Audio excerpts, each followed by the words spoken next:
नहीं, मैं अब यहाँ से नहीं जाऊंगी। हॉल में जब कुसुम ने जोर से अपनी सास पर चिल्लाकर ये वाक्य कहा तो सारे मेहमानों का ध्यान कुसुम और उसकी सास पर ही टिक गया। और फिर भी कुसुम गुस्से में कही जा रही थी, मैंने आपको सुबह ही कहा था कि मैं जेठ जी के लिए सुबह नाश्ते के साथ ही खाना बना देती हूँ, फिर यहाँ आने के बाद नहीं जाऊंगी। तब आपने क्यों मना किया था? अब तो मैं नहीं जाऊंगी, कहकर कुसुम मेहमानों के बीच से उठकर खाना खाने चली गई और उसकी सास चुपचाप बैठी रही।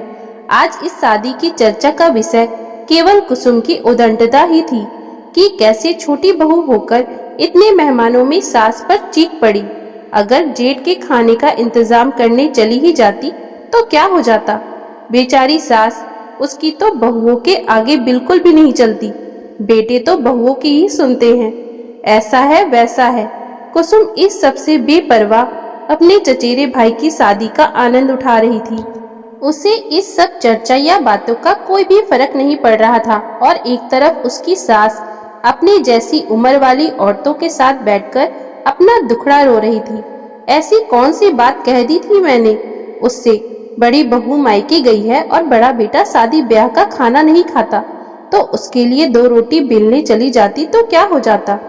कौन सा घर दूर है? अरे मैं चली जाती, पर लड़की वाले मेरे रिश्ते में लगते हैं और मेरे घुटनों का दर्द भी बढ़ गया है। अब ऐसे में आना जाना सब नहीं हो पाता। बेचारा मेरे बेटे को सुबह का ठंडा खाना खाकर ही दिन निकालना पड़ा। ये कोई पहली बार नहीं था कि कुसुम की सास उसकी बुराई कर रही थी। ये तो हर रोज की बात थी। अब कुसुम भी उस तरफ ध्यान ही नहीं देती। पर कुसुम पहले से ही ऐसी नहीं थी।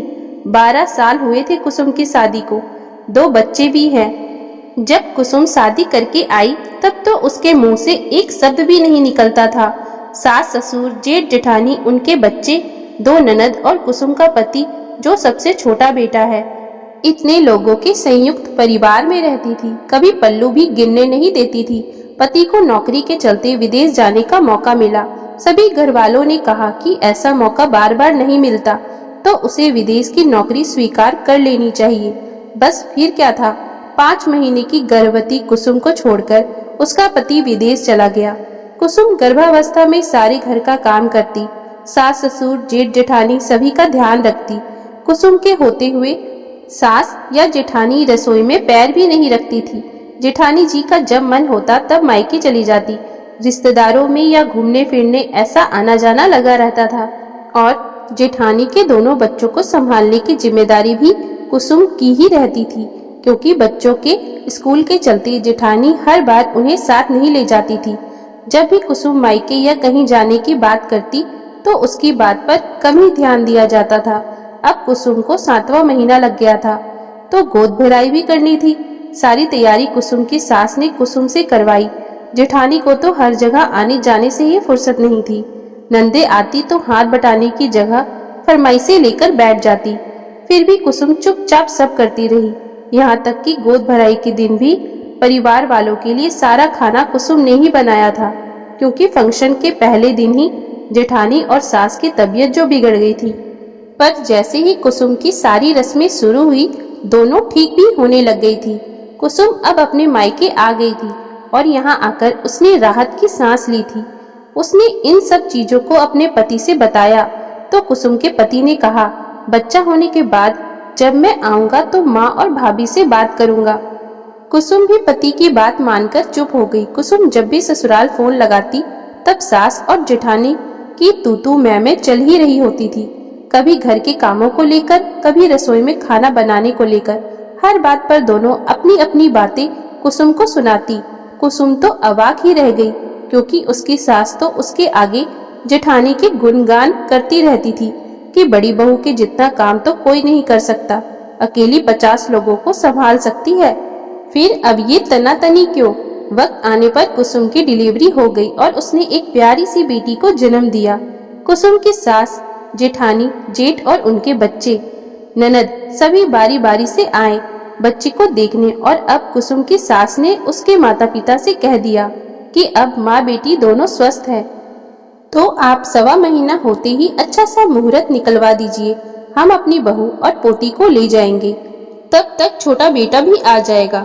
कुसुम को पता था कि सास इतनी जल्दी क्यों कर रही है, ताकि वह अपना सारा रौब कुसुम पर झाड़ सके कि ये करो वो करो, समय पर खाना बन जाना चाहिए, सुबह जल्दी घर के काम हो जाने चाहिए, हम तो ऐसे करते थे, बड़ी बहू भी करती थी, तुम सबसे छोटी हो, सबकी बात माननी ही पड़ेगी, वगैरह वगैरह। पर फिर भी कुसुम मान गई, क्योंकि उसे लगता था कि उसका पति आकर कुछ तो बात संभाल लेगा।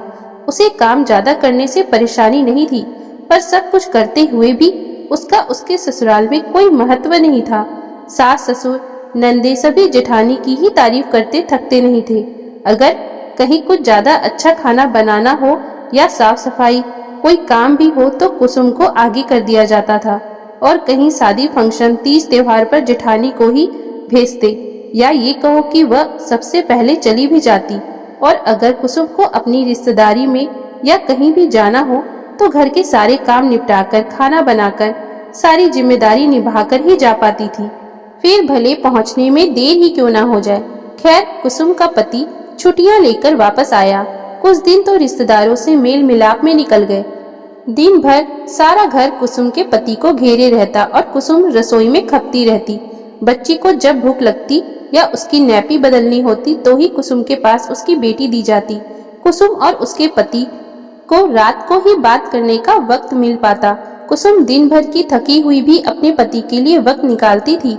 उसने अपने पति से कहा, देख रहे हैं ना आप, मुझे बिल्कुल भी वक्त नहीं मिलता, दिन भर कामों में उलझी रहती हूँ, कोई पानी का गिलास तक खुद नहीं उठाता, सब करने के लिए छोटी बहू है ना। आपने कहा था आप माँ से बात करेंगे, तो आप करते क्यों नहीं? माँ जी मुझे कुछ भी नहीं समझती, उनके लिए बड़ी भाभी ही सब कुछ है, फिर चाहे वो माँ जी की कोई बात भी नहीं माने, माँ जी हर वक्त मुझे ही कहती रहती हैं, तुम छोटी बहू हो, तुम्हें ही सब संभालना है, हर काम मुझे ही देखना होता है, आप कुछ कहते क्यों नहीं? कुसुम एक सांस में ही सब कुछ बोल गई। उसके पति ने कहा, कल ही माँ से बात करता हूँ कि आप कुसुम को भी भाभी के समान बहू का दर्जा दो, या मैं उसे अपने साथ ले जाऊंगा। कुसुम को बहुत अच्छा लगा। अगले दिन कुसुम के पति ने माँ से कुछ भी नहीं कहा।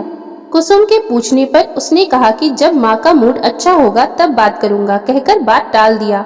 एक दो बार दबी आवाज में कुछ कहना चाहा, पर माँ के सामने कुछ बोलने की हिम्मत नहीं हुई। फिर भी माँ से सुनने को ही मिला, तेरे यहाँ नहीं होने पर बहू को अच्छे से रखा, फिर भी उसने तेरे कान भर ही दिए। बस फिर क्या था, कुसुम के पति की दबी आवाज और दब गई, फिर बंद ही हो गई। छुट्टियां खत्म हो गई और वह फिर से विदेश चला गया। अब तो हर बार यही होता, कुसुम को नौकरानी से ज्यादा कोई कुछ समझता ही नहीं था। पति साल भर में एक आध बार आता, वही चक्रव्यूह चलता रहता। छुट्टियां खत्म होती और फिर कुसुम ने कई बार पति से कहा कि आप ये नौकरी छोड़ दीजिए और यहीं रहकर कुछ कर लीजिए, हम साथ तो रह पाएंगे। पर विदेश से मिलने वाला मोटा पैकेज और माता पिता की आज्ञा का अवहेलना वो करना नहीं चाहता था। इससे कुसुम अब ससुराल वालों के साथ साथ पति से भी खफा रहने लगी। फिर भी उसका पति कुछ न कुछ समझा बताकर उसे मना ही लेता था। जब कुसुम दूसरी बार गर्भवती हुई तो उसने फिर से मायके जाने की इच्छा जताई, पर उसकी कौन सुनने वाला था। लेकिन कुसुम की आंखों के सामने उसकी पहली गर्भावस्था में हुई सारी घटनाएं सामने आने लगी और उसने मन में ठान लिया कि वो डिलीवरी के आखिरी 3 महीने तो मायके में ही रहेगी और बच्चे के 2-3 महीने का होने पर ही लौटेगी। उसने जब सास और जेठानी को ये बात बताई तो वो बहुत ही भड़क उठी, पर कुसुम ने भी कह दिया, माँ जी आप भाभी जी को तो कभी कहीं जाने पर नहीं रोकती, तो मैं तो पहली बार आपसे कुछ कह रही हूँ, तो मुझे क्यों मना किया जा रहा है? मैं तो जाऊंगी ही, ये पहली बार ही था जब कुसुम ने अपनी सास के आगे मुंह खोला था। पर करती भी क्या, उसकी समस्या और परिस्थिति समझने को कोई तैयार ही नहीं था। कितनी सर्दी हो, तेज धूप हो, बारिश हो, कभी कुसुम बीमार हो या बच्ची की तबीयत खराब हो, घर के सारे कामों का बोझ कुसुम को ही ढोना पड़ता, क्योंकि वो सबसे छोटी बहू जो थी घर की। पर अब उसने सोच लिया था कि वह अब और नहीं सहेगी। कुसुम मायके गई और पति से भी कह दिया कि अब मैं दोनों बच्चों को लेकर तभी लौटूंगी जब आप यहाँ नौकरी करेंगे और मेरा साथ भी देंगे। पति को कुसुम की बात माननी पड़ी। समय आने पर कुसुम को बेटा हुआ। कुसुम की सास और सभी बेटे को देखने आए और फिर वही बात, कुसुम को जल्दी भेज दीजिए, अब बहुत रह लिया। पर कुसुम ने साफ मना कर दिया कि जब बच्चा थोड़ा और बड़ा हो जाएगा तब आऊंगी, बोलकर सास की बात को काट दिया। अब कुसुम की सास को उसमें बुराई दिखती थी। जहाँ जाती बस कुसुम की निंदा चुगली में लगी रहती। शुरू में तो कुसुम को बहुत बुरा लगता था। इस पर उसने सास को कहा भी था, भाभी जी की तो आप कभी कोई बात बाहर नहीं करती, जबकि वो तो आपकी एक भी नहीं सुनती, सब अपनी मनमर्जी की करती है। मैंने एक अपने मन का कुछ किया तो इतनी बुरी बन गई मैं। इस पर कुसुम की सास, जेठानी, नंदे सभी उस पर बरस पड़ी और हर रोज सभी किसी न किसी बात को लेकर उससे लड़ पड़ती। फिर ये कहती कि छोटी बहू बहुत झगड़ालू है, इसने घर की शांति भंग कर दी है, पति को भी वश में कर लिया है, सब कुछ छोड़कर उसके पीछे पीछे घूमता रहता है। कुसुम के पति को अपने ही शहर में अच्छी नौकरी मिल गई। अब कुसुम भी जेठानी की तरह मन का करती, कामकाज के लिए एक दो नौकर रख लिए थे। कोई कुछ कहता तो तपाक से कह देती, आप लोगों ने दुनिया समाज में मुझे बुरा तो बना ही दिया है, थोड़ी और बुराई कर लेना। कुसुम अब किसी की परवाह नहीं करती थी। जो उसे करने का मन करता वह करती, जो नहीं करने का मन करता नहीं करती। इसी तरह भरी सभा में जवाब दे देती थी। लेकिन कुसुम अब ये समझ चुकी थी कि अगर अपने लिए आवाज नहीं उठाओगे तो आपके लिए बोलने कोई भी नहीं आएगा, चाहे वह आपका पति ही क्यों ना हो। आप अपनी इज्जत करोगे तभी कोई आपकी इज्जत करेगा। और सास और जेठानी को भी ये सबक मिल गया था कि अगर कोई अच्छा है तो उसकी अच्छाई का इतना फायदा ना उठाया जाए कि वह बुरा बनने पर मजबूर हो जाए। छोटी बहू की इस उदंडता के लिए क्या वो खुद जिम्मेदार है, या उसके साथ होती गई घटनाओं की वजह से वो इतनी बदल गई है? ये बात खुद कुसुम भी कई बार सोचती है। तो दोस्तों, अगर आपको हमारी आज की ये कहानी अच्छी लगी हो तो कृपया आप हमारे चैनल को लाइक, शेयर और सब्सक्राइब जरूर कर लें, जिससे हम आपके लिए और भी अच्छी अच्छी कहानियाँ लाते रहें। Thank you for watching.